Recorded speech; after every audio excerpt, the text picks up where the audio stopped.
Hello guys, इस video में मैं अपने वॉइसियल असिस्टेंट का जो मेरा लैंग्वेज प्रोफिशिएंसी टेस्ट था एंड डीवी एक्सपीरियंस था उसको शेयर करूंगा।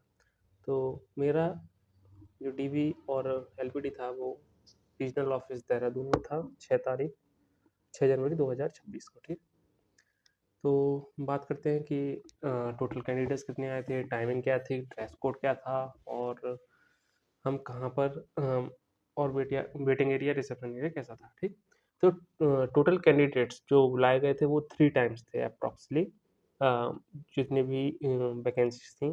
और टाइमिंग हमें 2 शिफ्ट में बुलाया गया था। कुछ लोगों को 10 बजे बुलाया गया था और कुछ लोगों को 2 बजे बुलाया गया था। ठीक, एंड ड्रेस कोड तो एज सच कोई उन्होंने नोटिफिकेशन दे के बताया नहीं क्या ड्रेस कोड में आना है, बट सभी कैंडिडेट्स डिसेंट ड्रेस में आए थे। और हम लोगों को वहाँ पर वेटिंग एरिया था, वहाँ पर बैठा दिया गया था और फिर जो भी आगे की प्रोसेस थी उसके बारे में हमको बता दिया गया था। तो अब बात करते हैं डीवी प्रोसेस कैसी रही। तो डीवी प्रोसेस में सबसे पहले तो हमारे डॉक्यूमेंट्स के बारे में हमको बता दिया गया कि किस ऑर्डर में डॉक्यूमेंट्स आपको अरेंज करने हैं। सबसे पहले तो रीजनल लैंग्वेज टेस्ट का जो एडमिट चेकलिस्ट सबसे ऊपर रखनी थी। उस चेकलिस्ट में सारे डॉक्यूमेंट्स का ऑर्डर दिया गया था कि किस ऑर्डर में अरेंज करना है। ठीक, तो उसमें आरएलडी का एडमिट कार्ड था, फिर एप्लीकेशन फॉर्म, फिर डिक्लेरेशन था, डेटा फॉर्म था, फिर ये जो ओरिजिनल डॉक्यूमेंट्स थे उनकी फोटोकॉपी जो हाईएस्ट क्वालिफिकेशन हो उसके हिसाब से अरेंज करनी थी। और उन क्वालिफिकेशंस के पहले आधार कार्ड और जो कास्ट सर्टिफिकेट वगैरह है उसको भी अरेंज करना था। ठीक, तो जो लोग ओबीसी से हैं तो उनका अपडेटेड कास्ट सर्टिफिकेट वो मांग रहे थे। अगर किसी के पास अपडेटेड वो कास्ट सर्टिफिकेट नहीं था तो उनकी डीवी में थोड़ी प्रॉब्लम आ रही थी। और जैसा मैं कहूँ तो मैं एससी कैटेगरी से हूँ, तो एससी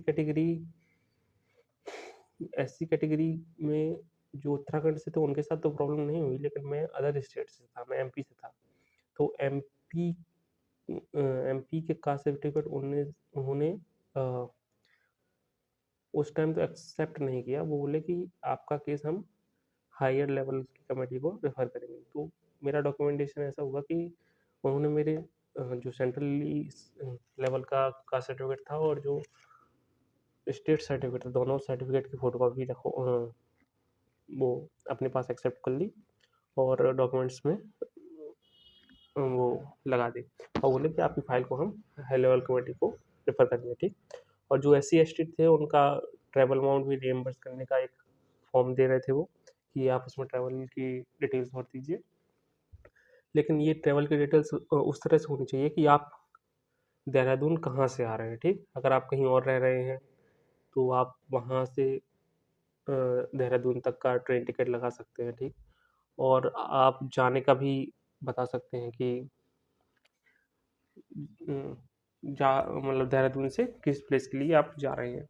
वैसे अगर अब ऐसा आपको आपके साथ होता है तो आप कोशिश करिएगा कि जो आपका ओरिजिनल डॉक्यूमेंट है वहाँ से टिकट हो और वहाँ से ही आपका टिकट रिटर्न का हो।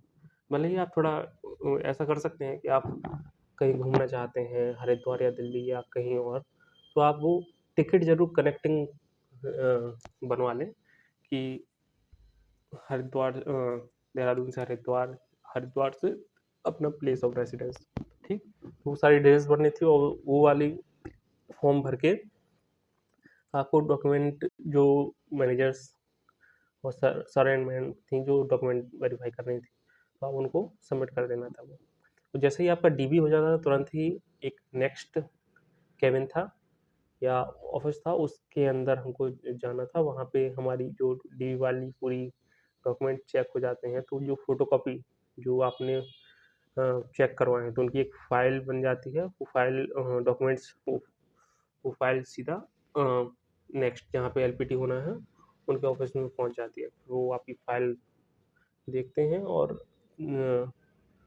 वो थोड़ा सा रफ इमेज रफली रफ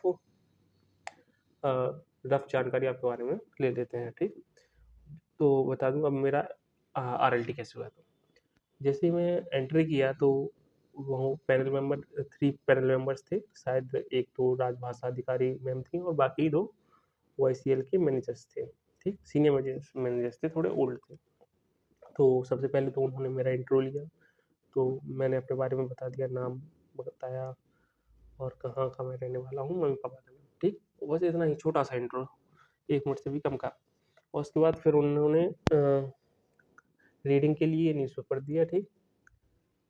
सॉरी, रीडिंग के लिए बाद में दिया, उसके पहले उन्होंने जैसे ही उनको पता चला कि मैं एमपी से हूँ, तो उन्होंने बोला कि आप इंदौर के बारे में कुछ बताइए। तो एप्रॉक्स 1 से 2 मिनट आपको बोलना था, ठीक? और उसके बाद उन्होंने पास में ही न्यूज़पेपर रखा हुआ था, हिंदी न्यूज़पेपर, तो न्यूज़पेपर बोला कि ये वाला आर्टिकल पढ़ के बताओ, तो वो वाला मैंने आर्टिकल पढ़ के बताया था।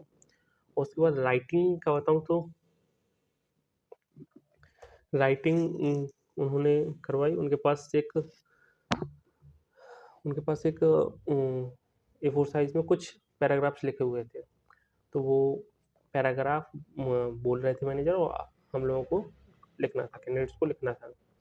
तो वो अप्रॉक्सिमेटली एक उनका स्टैंडर्ड फॉर्म था, उसमें ही सारे पहले अपनी एडमिट कार्ड की डिटेल भरनी थी और नीचे उनके राइटिंग एरिया भी दिया गया था कि किस तरह से लिखना है, ठीक?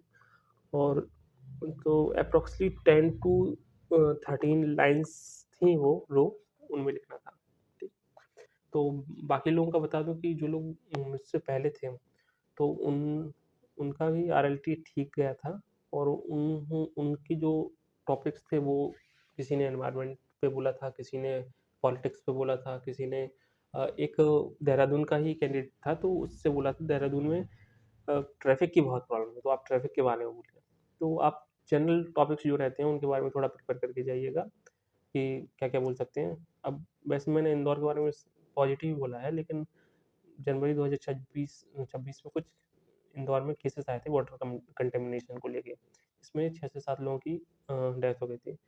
मैंने उस बात को बताना ठीक नहीं समझा। अब देखते हैं, शायद वो मैनेजर्स यही सुनना चाह रहे थे कि आप करंट अफेयर्स भी है या नहीं। तो आप जिस भी प्लेस पे रहते हैं तो उसके बारे में थोड़ा करंट अफेयर्स के बारे में भी जानकारी रखिएगा। और बस इतना ही। और अगर आपने भी वाईसीएल असिस्टेंट का लैंग्वेज प्रोफिशिएंसी टेस्ट दिया है तो आप अपना एक्सपीरियंस ज़रूर शेयर करिए, जिससे दूसरों की हेल्प हो सके। और इस वीडियो के लिए इतना ही। Thank you.